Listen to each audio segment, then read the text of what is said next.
Hi there guys, and welcome to another episode. Now I'm stood in my other garage that I have, and behind me is the reason for this film. As you can see, there's another Mark 1 Fiesta in here. There's also my Mini in here.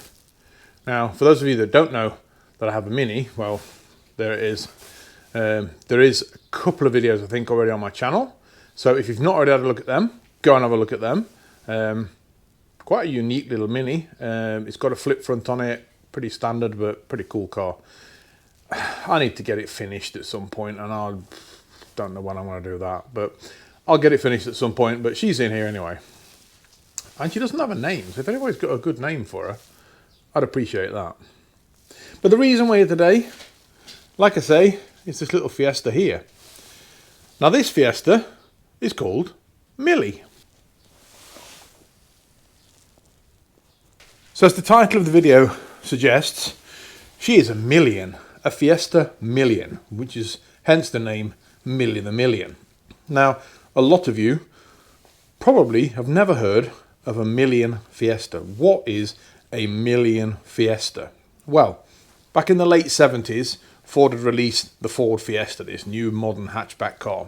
So in 1979, they'd actually made 1 million Ford Fiestas. And to celebrate the fact that they'd made 1 million Ford Fiestas, they brought out this model, which is a Ford Fiesta Million. They only brought out 3,100 of these. They only made 3,100. They were available in black, and they were available in this Stratus Silver or whatever it's called. So that's what they were available in. There's a couple of little extra features in it, as you can see. Factory fitted sunroof, that was a standard feature back in 1979. It also has not one, but 2 door mirrors on it, which is a nice feature in it. It had, along the side of the car here, this beautiful, now really faded, red line that goes all the way down the car to show that it's a million. Mine doesn't have it anymore, but the bumpers have, or should have, a red line in the middle of the bumpers. The rear bumper, as you can see, still does have the red line in it, so that's the original bumper on the car. If we look inside the car, so bearing in mind this is 1979, but it came with a factory fitted centre clock. That was factory fitted. Can you believe that? So inside here, it also came with these steel wheels on here. I thought these were alloy, but apparently these are steels.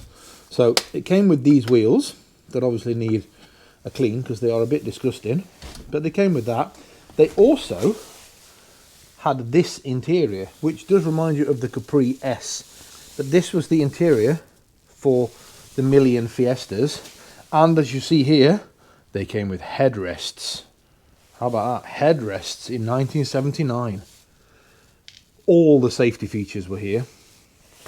So the nice little seats in here, headrests, and the centre clock on the car. So obviously 1979, these were added extras. Now we would just kind of take them for granted, but back in 1979 these were added extras to make this car a little bit special. So what's so special about Millie? Well, like I say, there's 3,100 of these made originally. Now, if you look on Project Bobcat, and if you haven't already seen Project Bobcat, then go and have a look at there. There's loads of information about the Fiesta Millions already out there. But on there, there's actually a register of the known surviving Fiesta Millions. Now there are, bear in mind, there was only 3,100 of them made, so there was a very limited edition of them. There's only, according to the register, 15 left in the world. So 15 of the 3,100 are left in the world. So that makes her pretty rare already there. There's only 15 left of the 3,100 made. The other thing that makes her slightly more rare than the others is that there are, of those 15, there's only 3 of them that are silver. Millie here is the original, if not disgustingly dirty, silver colour. So she is the original colour. Now the thing that makes her, Millie, even more special than all the other cars is behind this door and behind these wheels. And there it is. So the eagle-eyed of you will notice that the steering wheel is on the wrong side of the car, or the right side of the car as it is here. This is a left-hand drive Ford Fiesta Million. Of the 15 Ford Fiesta Millions that are left, 3 of them are in silver. 1 of the silver is left-hand drive. So she's one of the surviving 3,100 in left-hand drive. So she is basically one of one that we are aware of at the moment. So that makes her rarer than I thought when I first bought her. Now I bought her originally for spares and repairs, a parts car for Alice. When I eventually found out what she was, obviously I couldn't take her for parts. So this is where she is now. This is where she lives, and this is where she's lived for like a couple of years. So let's go around and have a look what needs to be done to her. And then I've got a bit of news about her, but we'll have a look round.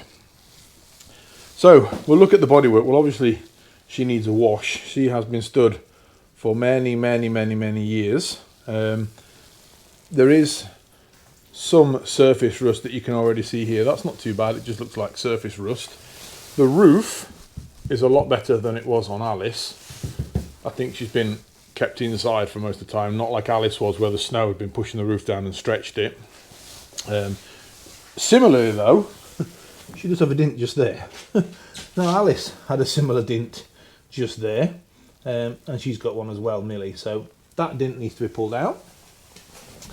Again, similarly to Alice, the wheel arches have started to bubble on here, so part, if not all of this wheel arch will need to be repaired on this side. As you can see, it's starting to kind of rust down in this corner. Down the rest of the side of the car, I can't see too much until we get to the wing. There is a little rust spot just there starting to come along. The wing itself looks okay, no real damage along there until we get down here. And I think we can just about see in there somewhere, but the bottom half of the wing has rusted off. Hopefully I can repair that, because this is the original wing, so I would like to keep this wing and just repair it rather than replacing this wing, just to keep her authentic basically. So that is for me the left side, the driver's side of the car. The right side of the car, slightly more difficult to get to, but as memory serves me right, I think she's alright. I don't think she's too bad down that side. If anything, similar probably wheel arches and possibly the outer wing. I'll try and get around there and have a bit of a look, but I won't be able to film it because it's really close to the wall. Front end doesn't look too bad. Small rust pockets and things like that, but nothing major that I can see right now. Boot floor, let's have a look. Well, it looks like I'm going to have to creep into the boot.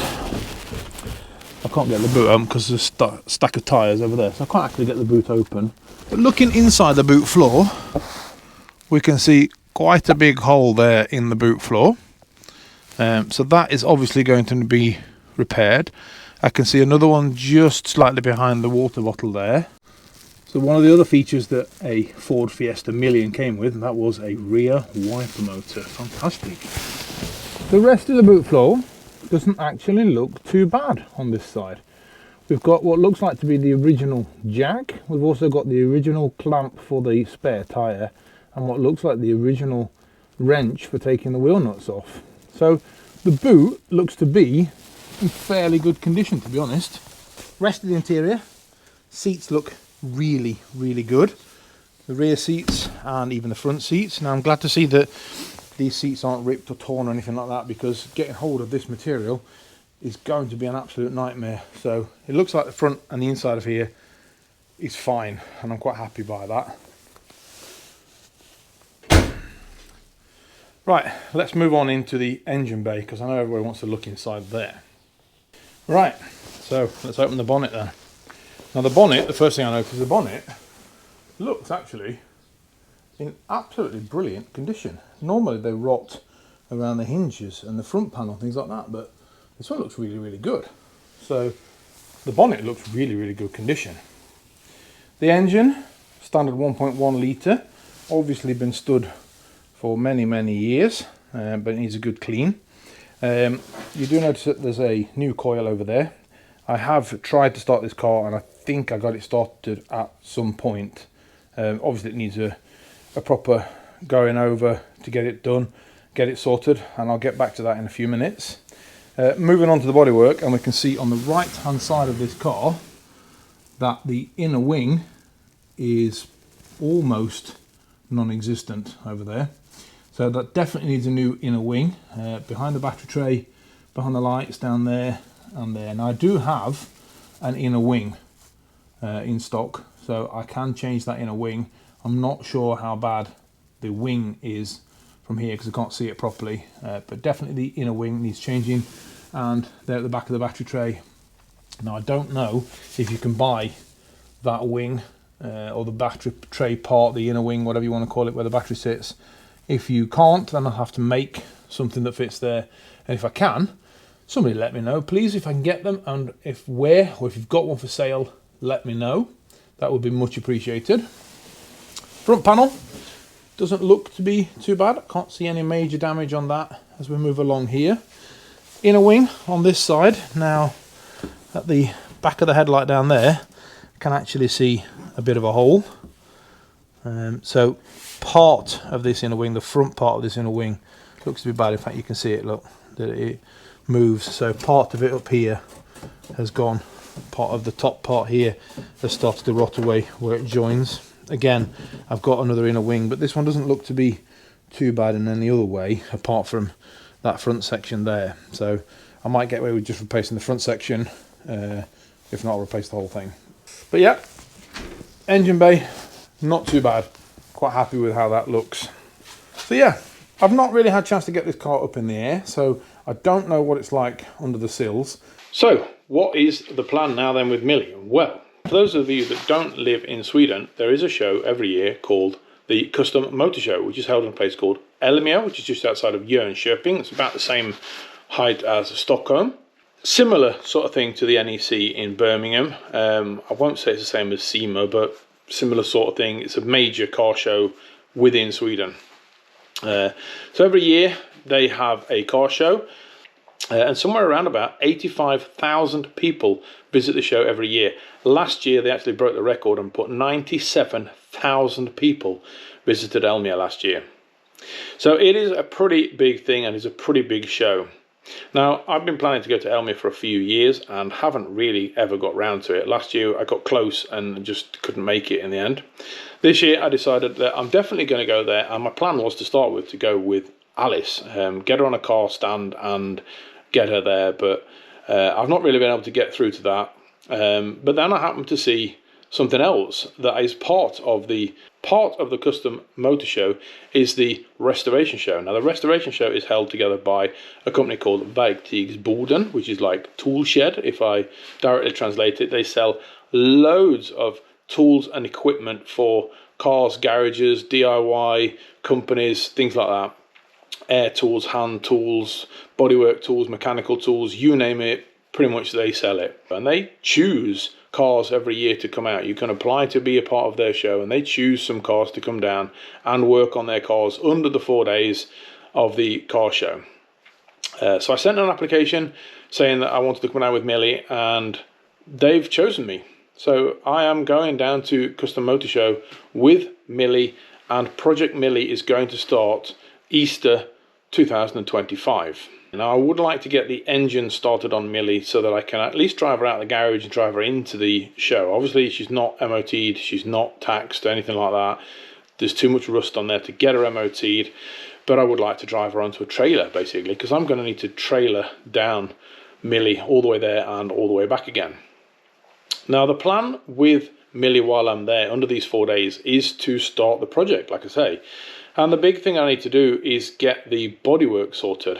Before we can start doing anything else is the bodywork. So my plan under the 4 days is to pull the engine out, the gearbox out, the rear axle, fuel tank, probably the interior out of the car, the seats, rear seats, dashboard, that sort of thing, to be able to get the car up on a jig and weld the bits of rust and then get her in paint and get her looking nice again. Now, it would be great if we start the project at Elmia.